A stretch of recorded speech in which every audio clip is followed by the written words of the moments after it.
বাংলাদেশ জাতীয়তাবাদী দল বিএনপির সাবেক এমপি এম রশিদুজ্জামান মিল্লাদের আগমন উপলক্ষে দেওয়ানগঞ্জে লাখো জনতার ঢল।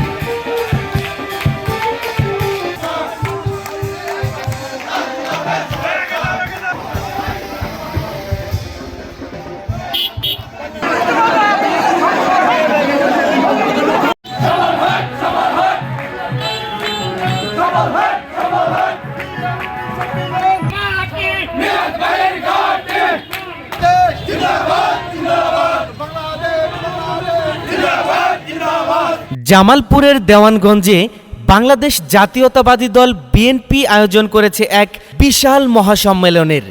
এ সম্মেলনকে ঘিরে জনতার ঢল নেমেছে দেওয়ানগঞ্জ সরকারি উচ্চ বিদ্যালয় মাঠে। চলুন বিস্তারিত দেখে নেই ভিডিও প্রতিবেদন থেকে।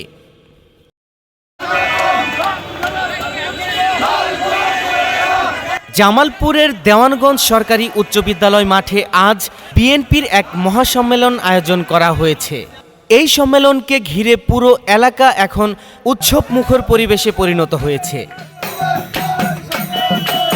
দেওয়ানগঞ্জ, বকশীগঞ্জ, ইসলামপুর সহ আশেপাশের বিভিন্ন উপজেলা থেকে হাজারো নেতাকর্মী ও সাধারণ জনগণ এসেছে। তাদের সঙ্গে কথা বলে জানা যায়, তারা সাবেক সংসদ সদস্য এবং বিএনপির কেন্দ্রীয় কোষাধ্যক্ষ এম রশিদুজ্জামান মিল্লাতকে স্বাগত জানাতে উদ্গ্রীব। ইসলাম তালুকদার শাকিল ভাই নেতৃত্বে যে মিছিল যে পৌর এসেছে বকশীগঞ্জ পৌর যুব দলের পক্ষ থেকে আমরা খুবই গর্বিত। আমরা এম রশিদুজ্জামান মিল্লাত সাহেবের সমাবেশে আমরা এসেছি। আমরা আমাদের নেতা জননেতা জনাব সাইফুল ইসলাম তালুকদারের পক্ষ থেকে আমাদের পৌর যুব দলের একটি বড় মিছিল এসেছে। আমরা আমাদের নেতা এম রশিদুজ্জামান মিল্লাত সাহেবের পক্ষ থেকে আমরা আজকে সমাবেশে উপস্থিত হয়েছি। আমরা প্রায় ৫-৬ হাজার লোক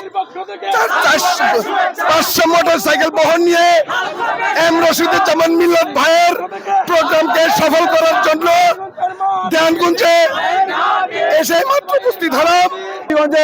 পৌর বিএনপির পক্ষ থেকে আমরা স্বতঃস্ফূর্তভাবে সম্মিলিতভাবে দেওয়ানগঞ্জের সমাবেশে আমরা অংশগ্রহণ করতেছি।